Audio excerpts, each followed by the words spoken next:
The crackle of the fireplace filled the living room with an almost serene warmth. As I sat in the armchair staring into a flickering flames on any other night, the fire might have been soothing, but tonight it served a far darker purpose. I leaned back sipping whiskey from a glass that had been sitting on the shelf far too long. The drink burned on its way down, but the feeling was nothing compared to the searing betrayal coursing through me. Emily had always been the love of my life, or so I thought. We'd been married for 7 years, and in that time I built a life around her. She was charming, ambitious, and always the center of attention wherever she went. I was proud to call her my wife. That pride turned to ashes 3 days ago when I stumbled upon a series of messages on her laptop left open in her rush to pack for her business trip. Those texts weren't work-related, not unless her job description included secret rendezvous with someone named Greg. My heart sank as I read the explicit details of their plans, the hotel booking, and worse, her casual dismissal of me as nothing more than a boring safety net. It was as if my world had been yanked out from under me.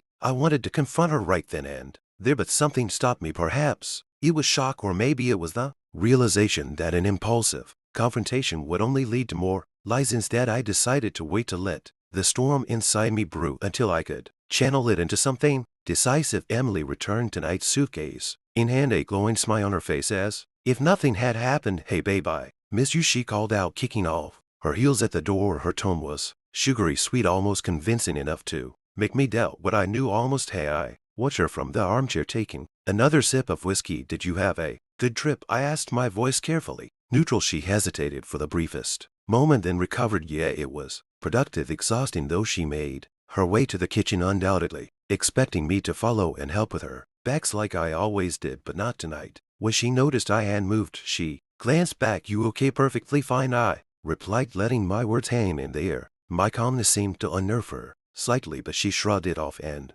busied herself unpacking. I waited until she had settled in, chatting away about her busy meetings and hack schedule. Her lies flowed effortlessly, each one like a dagger twisting in my gut. Finally she asked, "What's burning in the fireplace?" "It smells different." I leaned forward in the armchair, resting my elbows on my knees. "Why don't you take a look?" Her brow furrowed as she crossed the room to the hearth. The moment she saw it, her face drained of color. "What the hell is this?" she whispered, her voice trembling. The flames devoured the remnants of our wedding album, the photos curling and blackening as the fire consumed them, the box of keepsakes, our love letters, anniversary cards, and even the dried flowers from our wedding day lay next in line to feed the hungry blaze. "It seemed fitting," I said, my voice cold and steady. "These things don't mean much anymore, do they?" She turned to me, her eyes wide with a mix of panic and anger. "What are you doing? Have you lost your mind?" I stood, setting my glass down on the coffee table with deliberate precision. "No, Emily, for the first time in days I'm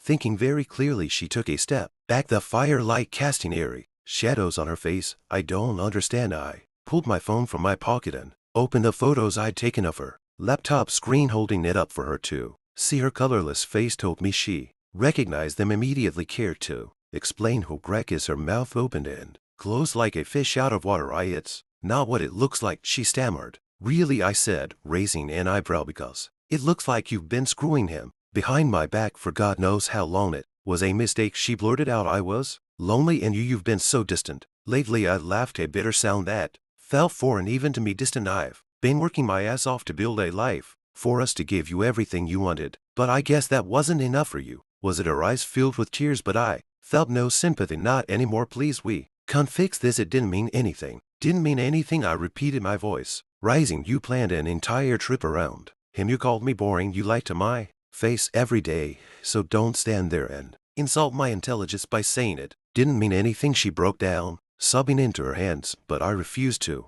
let her sway me. "I thought about confronting you when I first found out," I said, pacing the room, "but then I realized you don't deserve that courtesy. You deserve to feel what it's like to have your world ripped apart." Her head snapped up. "What are you talking about?" I walked over to the mantel and picked up an envelope. "I spoke to a lawyer. Divorce papers are already drafted. You'll find copies of the evidence attached. I've also contacted Greg's wife. She was very interested in knowing what her husband has been up to." Her face twisted in horror. "You didn't know I did?" "She's probably confronting him right about now." I the envelope onto the coffee table. "Take a good look. You'll find it's more than fair. I'm not interested in revenge. Being this, I just want you out of my life." She sank to the floor, clutching the enveloped like it was a lifeline. Please, don't do this. I love you. You don't love me, I said, my voice icy. You love the comfort I provide and the stability, but you threw away the one thing I needed from you, loyalty, she continued to plead. But I'd heard enough. I grabbed my coat and keys. You have until the end of the week to move out, I said, heading for the door. If you're not gone by then I'll have the locks changed. Where are you going? She cried. I paused, my hand on the